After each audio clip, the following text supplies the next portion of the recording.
Bonjour à tous et bienvenue dans cette émission Les femmes du BTP. Alors, une émission qui met en lumière les femmes qui construisent, qui innovent, qui transforment le secteur du bâtiment. C'est pas rien.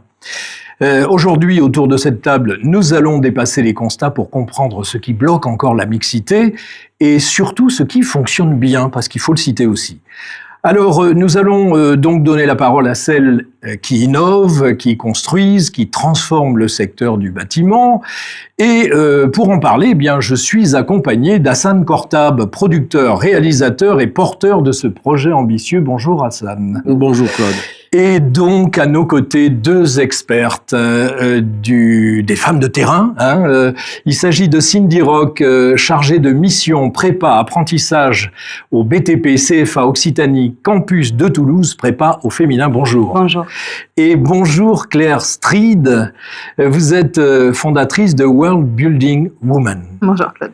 Bonjour. Alors, très heureux de vous avoir sur ce plateau, tous les trois. Hassan, tu sillonnes encore la France avec ta caméra d'épaule.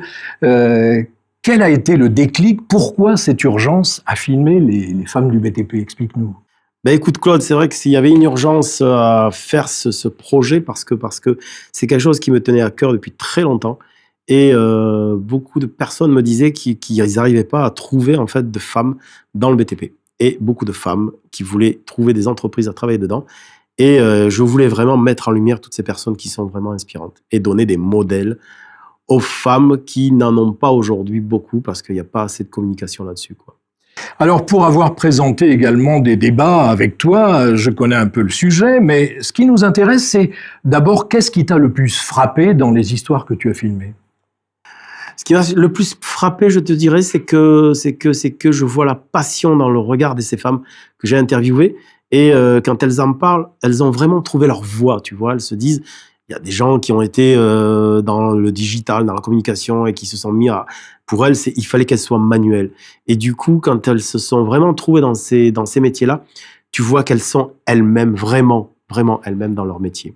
Alors, je propose, pour mieux comprendre ton projet, de regarder une bande-annonce. On se retrouve tout à l'heure. On regarde. Tout à fait.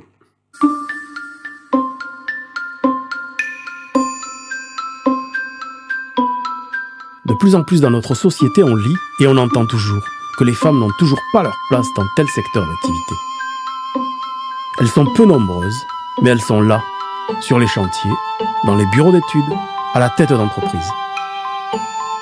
Elles bâtissent, rénovent, dirigent. Elles transforment le BTP. Pendant des années, on a dit que c'était pas un métier pour elles, que c'était trop dur, trop physique, trop masculin. Mais aujourd'hui, elles prouvent le contraire. Je suis Kortab Hassan, producteur et réalisateur engagé.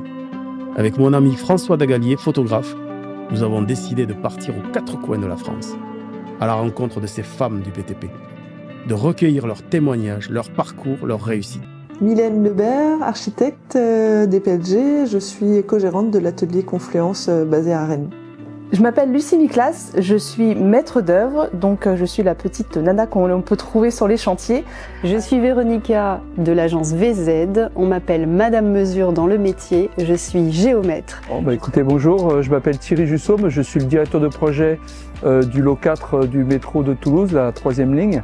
Et donc nous faisons un drive qui part de Montaudran et qui va jusqu'à Port-Saint-Sauveur, à la sortie du tunnelier. Je m'appelle Sally Younes, je suis ingénieure travaux sur la partie logistique et opérations spéciales du tunnelier sur le métro de Toulouse. Je travaille avec l'entreprise Bouygues Travaux Publics. Bonjour, je suis Dominique Mazieri, je suis président de BESAC. Alors la prise de conscience d'intégrer plus de femmes au sein de BESAC, je dirais, a été progressive et a été faite en cohérence avec la vision du groupe Vinci. Je m'appelle Marie-Pierre Dauban et je suis grutière dans l'entreprise BESAC depuis maintenant 2 ans. Voilà, donc là c'est la grue que je conduis ici tous les jours. Bonjour, je m'appelle Amélie Simonet, je suis responsable transport, logistique et parc chez Bessac depuis 2 ans et demi. Sophie Burns, directrice projet d'offres chez Bessac. C'est Grace Anglade, je suis responsable QHSE chantier pour Bessac. Je m'appelle Marie Jourdan, je suis directrice des services techniques de l'entreprise Bessac. Je m'appelle Karine Edeline, je suis peintre en bâtiment. Je peins les intérieurs, murs, plafonds. Camille Lervien, responsable environnement chez Bouygues Travaux Publics. Ça fait 10 ans que je travaille chez Bouygues. Bonjour, je suis Léna Ricopoulos-Cordova, je suis entrepreneur et consultante en égalité professionnelle, diversité et inclusion dans les secteurs de la construction, des mobilités et de l'ingénierie. Je suis Rose Claude Bernardini, je suis donc référente coordination proximité grands chantiers, grands travaux et ligne C du métro. Et je travaille évidemment pour la mairie de Toulouse et Toulouse Métropole. Je m'appelle Julia Guy, je suis responsable prévention santé sécurité chez Bouygues Travaux Publics et je travaille dans le BTP depuis bientôt 8 ans. Je m'appelle Mélanie Almeida, je suis acheteuse pour Bouygues Travaux Publics pour la 3e ligne de métro à Toulouse. De montrer que le BTP est un secteur passionnant et plein d'avenir pour toutes. Elles sont géomètres, ingénieurs, architectes, chefs de chantier, entrepreneuses. Elles ont osé franchir le pas, souvent malgré les préjugés. Elles inspirent, elles ouvrent la voie. Osez, osez, osez. Dès que vous êtes rigoureuse, déterminée, passionnée par le domaine, vous trouverez votre place. Donc les filles, n'hésitez pas, venez nous rejoindre et renflouer les rangs des femmes du BTP. Toutes ces femmes nous démontrent que le BTP est un secteur comme les autres. Le film est pour elles, mais aussi pour celles qui hésitent encore. Celles qui se demandent si elles en sont capables. Celles qui n'ont jamais pensé que c'était possible. Ensemble, construisons un avenir où le BTP rime avec mixité, égalité, diversité. Un avenir où chaque femme peut trouver sa place, sa voix, sa passion. Un documentaire pour inspirer, encourager et transformer le BTP. Cette possibilité d'être au sein d'un projet comme celui-ci qui est de porter notre parole un peu plus loin. Vraiment, merci beaucoup pour cette occasion et en tout cas, on a passé un très bon moment. Merci à ça. Merci à ça. Top. C'est moi qui vous remercie. Merci à ça. Merci à vous.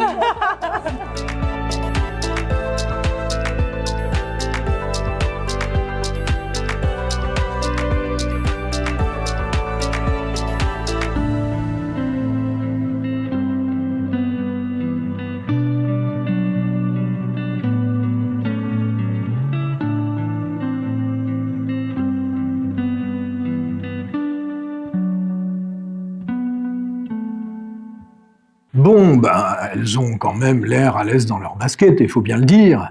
Alors, justement, pour qu'elles en soient là, il faut les former.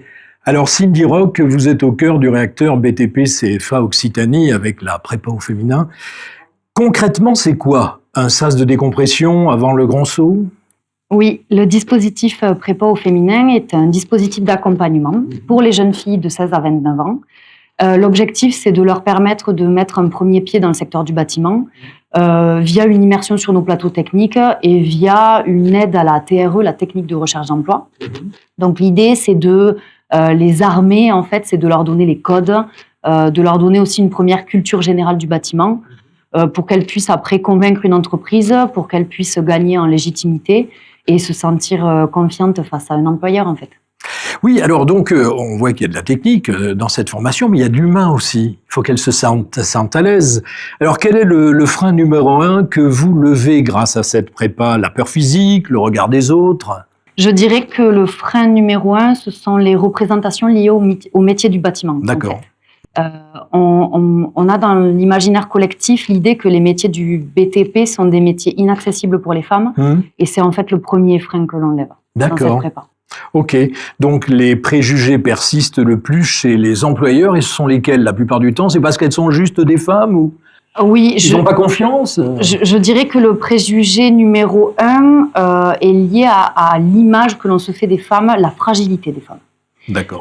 Souvent, les employeurs ont peur que ce soit trop dur physiquement, que ce soit peut-être trop masculin même dans l'ambiance.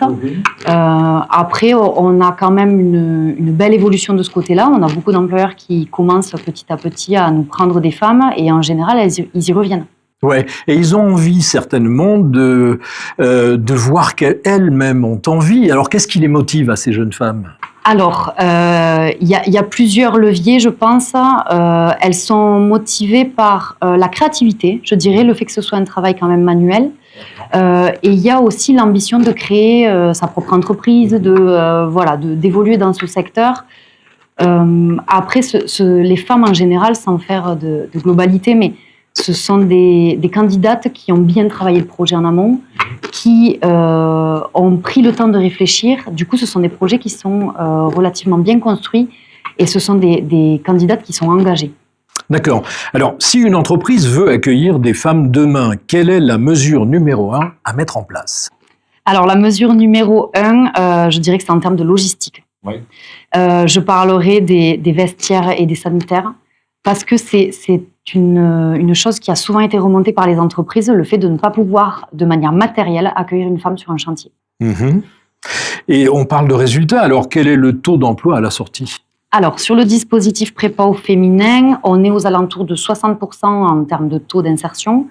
Sur la prépa apprentissage de manière globale, on est plus aux alentours de 78%, quelque chose comme ça. Mmh. Donc, ça montre bien quand même que les femmes ont un taux d'employabilité qui est un petit peu plus bas que les hommes. Oui.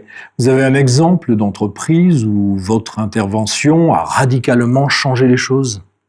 Alors là, de tête, je n'aurai pas de nom d'entreprise à vous donner, mais on a effectivement des entreprises qui étaient un petit peu frileuses au début et qui se sont rendues compte que la femme apportait un vrai équilibre en fait, au sein d'une entreprise.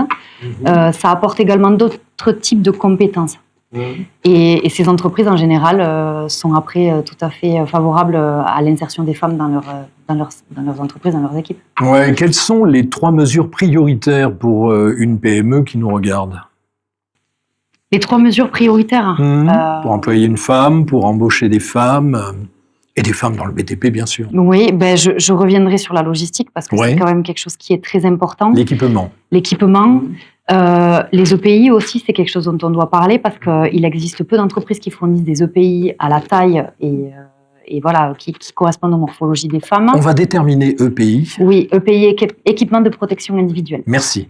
Donc chaussures, pantalons, vestes, t-shirts, gants, etc. Et la 3e, je dirais que c'est en termes de pédagogie, d'information, de formation, pour permettre aux équipes de prendre conscience aussi de cette importance et de faire un effort sur l'intégration des femmes. D'accord. Alors, on me dit qu'on manque de rôle modèle. Alors, vous travaillez pour changer cette narration. Sur qui elles peuvent prendre exemple, ces femmes ? Aujourd'hui, il y a beaucoup d'entreprises qui intègrent des femmes. Mais on a vu, elles ont l'air totalement à l'aise, hein, on a vu sur le film. Hein. On a vu sur le film pas mal d'entreprises de travaux publics, comme Bouygues par exemple, effectivement, qui a, d'après ce que j'ai compris, bien intégré les femmes dans leurs équipes. Oui, particulièrement, oui. On les a reçues avec Hassan lors d'une présentation. Alors, juste une question encore, qu'attendez-vous des grands groupes ou des PME pour accélérer le mouvement ? J'attends disons que accélérer le mouvement, c'est ce qui est en train de se passer. Donc c'est difficile de donner des objectifs ou de demander d'aller plus vite, mais en tout cas continuer sur la lancée, informer les collaborateurs, intégrer de plus en plus de femmes, surtout dans les métiers de l'exécutif, parce qu'on a beaucoup de femmes dans les métiers de l'encadrement, mais on en a peu finalement sur les chantiers. Donc leur donner une chance, éviter les stéréotypes bien sûr, et puis petit à petit la machine se met en route et ça viendra. Mais on en est persuadé. Alors, ce que vous nous décrivez, Cindy, c'est un secteur en mutation qui manque encore de repères visuels. Vous y travaillez.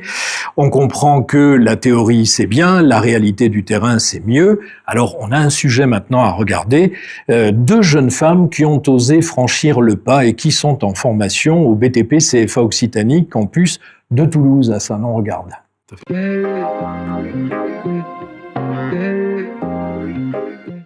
Donc moi je m'appelle Oksane Siries. J'ai choisi de faire une formation de menuisier fabricant au BTP CFA Occitanie et c'est une reconversion professionnelle.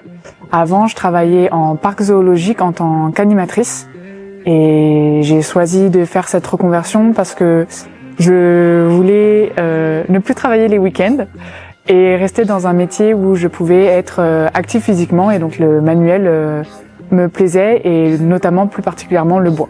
ça serait peut-être beaucoup plus compliqué, même s'il y a beaucoup de machines maintenant qui sont mises en place et qui facilitent le travail.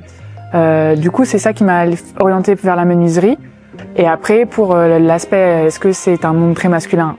Oui, clairement. Moi, j'ai pas forcément rencontré beaucoup de problèmes à ce niveau-là. Déjà parce que notre formateur est top, prend cette question en compte. Lui, en termes de comportement, nickel. Dans ma formation, j'ai une autre fille avec moi qui aide quand même. Et pareil, mes camarades de classe, ils sont bien. On est de la même génération, ça joue peut-être un petit peu. Après, dans mon entreprise, c'est des générations très différentes. Et j'ai peut-être un collègue où des fois, il y a des blagues qui sont à caractère sexiste. Où là, moi, je prends sur moi.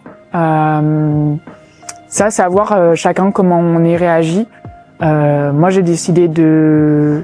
selon mon degré d'acceptation de la journée, de mon humeur, et selon le degré de sexisme de la blague, soit de dire non, soit de ne pas réagir, soit de renvoyer un petit peu la balle dans l'autre camp. Donc ça, après, c'est chacun qui doit voir ses limites et comment il souhaite réagir par rapport à ça. Je connais des personnes qui sont très sensibles à ce sujet-là et que j'avais contacté avant de commencer ma formation, et notamment une menuisière qui, elle, du coup, s'est orientée vers des assos où ce sont que des femmes. Et du coup, elle a réussi à trouver une niche dans laquelle elle peut travailler en tant que menuisière sans être confrontée à cette question-là du sexisme. Donc, c'est possible. Et en vrai, dans mon entreprise, moi, je trouve que ça va très bien. C'est peut-être parce qu'il y a une femme à la direction. Ça joue peut-être.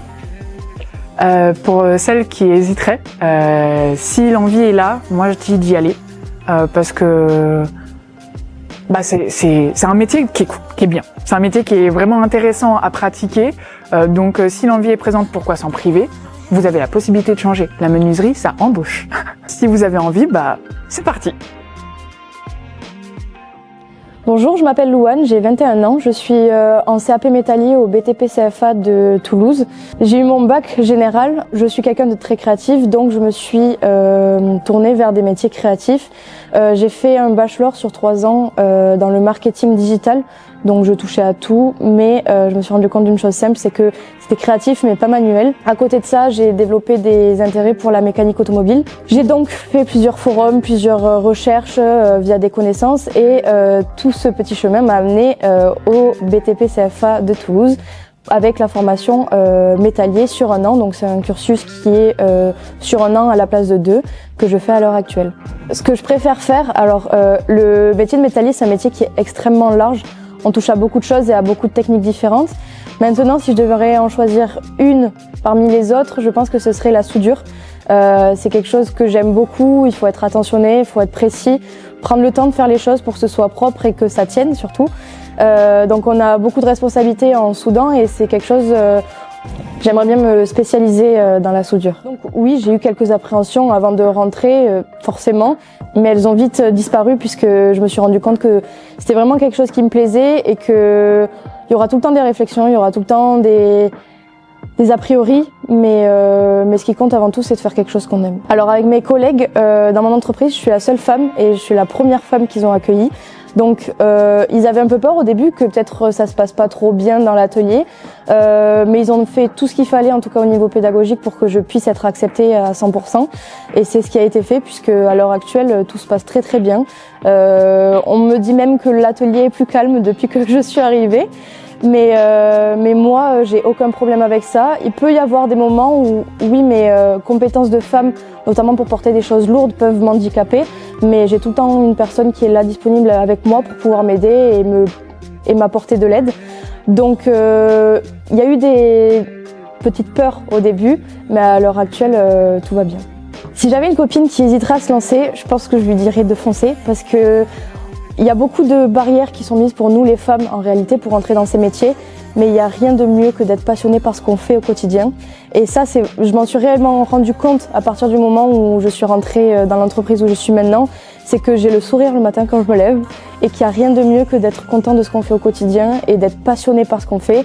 Donc ne faites pas quelque chose par défaut parce qu'on vous a conseillé de le faire, faites quelque chose qui vous plaît et surtout n'hésitez pas parce qu'il n'y a pas de genre dans les métiers, il y aura tout le temps des solutions et il n'y a rien de mieux que d'aimer ce qu'on fait. Alors les filles, surtout, n'hésitez pas, si ça vous intrigue, si ça vous donne envie, venez découvrir le CFA, venez faire une journée. Vous pouvez faire des métiers qui vous plaisent. Allez-y. Alors, retour sur ce plateau, et moi j'ai envie de me tourner vers Hassan. Est-ce que tu as un petit commentaire sur le sujet que tu as tourné et réalisé ? Ce que je voulais rajouter, effectivement, c'est quelque chose qui est très très important, c'est de dire que effectivement, il n'y a pas de genre dans ce type de métier. C'est qu'on voit vraiment des personnes qui ont envie de faire ces métiers-là parce qu'elles ont cherché à faire des choses. Et finalement, je l'ai dit tout à l'heure, mais on l'entend quand elles disent j'ai enfin trouvé ma voie, je suis content et j'ai envie d'aller avec le sourire. Et pourtant, on pourrait croire que c'est des métiers qui sont très durs, alors que pas du tout. Pas du tout. D'accord. Merci. Alors, Claire Stride, c'est à nous maintenant. On vient de voir ces deux interviews, des images et des paroles fortes. On touche à l'humain, on le voit bien et on l'entend. Quelle est votre mission avec le World Building Women ? Expliquez-nous. Bonjour, merci. Alors, World Building Women, c'est un fonds de dotation. Donc, on a cette spécificité, en fait, de s'adresser essentiellement aux entreprises et d'aller trouver des fonds pour pouvoir aider certaines personnes. Nous, notre mission, c'est d'aider les femmes en situation précaire, en sous-emploi, à se reconvertir en intégrant ces fameux métiers du bâtiment et autres métiers dits genrés. On intervient aussi dans la maintenance, dans tout ce qui peut être conduite professionnelle, etc. Donc, l'idée, en fait, pour l'instant, nous, on a plutôt une action, j'allais dire goutte à goutte. On va aider une femme en situation précaire et on lui trouve une entreprise qui peut l'accueillir. Et on forme l'entreprise à accueillir cette femme parce que vous imaginez bien que l'entreprise n'ouvre pas ses portes comme ça en disant « oui, j'attendais une femme impérativement ». Non, on doit acculturer l'entreprise, préparer l'entreprise à la recevoir, rassurer la femme qui a très peur aussi d'elle d'aller dans ce monde-là. On fait la rencontre, on accompagne et au bout, il y a un CDI. Donc là, nous, notre action, elle est essentiellement basée là-dessus, acculturer ces deux milieux, les faire se rencontrer, ce qui n'est pas forcément évident, et leur permettre de grandir ensemble. Oui, donc les femmes, elles font un travail sur elles-mêmes en même temps, j'imagine, avec vous comme guide, mais on manque de rôle modèle. Alors comment faites-vous émerger ces nouvelles femmes leaders dans le BTP ? Est-ce qu'il y a un travail sur les caractères, sur les comportements, sur la persuasion ? Comment ça se passe ? Alors ça passe par la mise en confiance, parce que je vous parle de femmes précaires, donc des femmes qui ne sont pas diplômées, des femmes qui ont besoin de tout apprendre sur le terrain, mais qui ont besoin de se réconforter avec leur place professionnelle. Elles se sentent isolées ? Alors, c'est au-delà de l'isolement, en fait. C'est-à-dire, quand vous êtes une femme en situation précaire, je vous invite à faire un jeu de rôle. Vous êtes une maman solo, vous avez eu un conjoint qui vous a battu, vous n'arrivez pas à faire à manger tous les mois, votre enfant traîne dans les quartiers parce que il faut bien qu'il trouve une solution. Et tout ce qu'on vous dit au niveau des services sociaux, c'est prenez sur vous, soyez patiente, prenez un job de femme de ménage ou allez faire caissière. Ah oui, mais vous n'avez pas de voiture, il va falloir vous débrouiller, on ne sait pas comment on va vous aider. Donc, on n'est pas sur une question de, voilà, comment on va y aller, on reconstruit. On reconstruit une femme, on l'aide à trouver sa place, on lui permet, moi je suis spécialiste en neurosciences, donc mon travail c'est d'arriver à sortir de ces traumas en fait, pour se dire ok, moi aussi, je vais avoir le droit d'avoir une meilleure vie que ce qu'on me propose. Moi, je vais m'autoriser à aller dans un monde où en fait, on m'attend pas du tout, le bâtiment, la maintenance, et je vais pouvoir y trouver ma place. Mais ça veut dire que déjà, on a besoin de redonner cette énergie à ces femmes-là et qu'on a besoin de préparer le terrain en face pour qu'elles puissent arriver. Donc oui, c'est beaucoup de travail de confiance, de reconstruction, de préparation à aller vers une nouvelle formation. Donc il y a beaucoup de pédagogie, comme c'était évoqué tout à l'heure, et puis une pédagogie aussi au niveau de l'entreprise.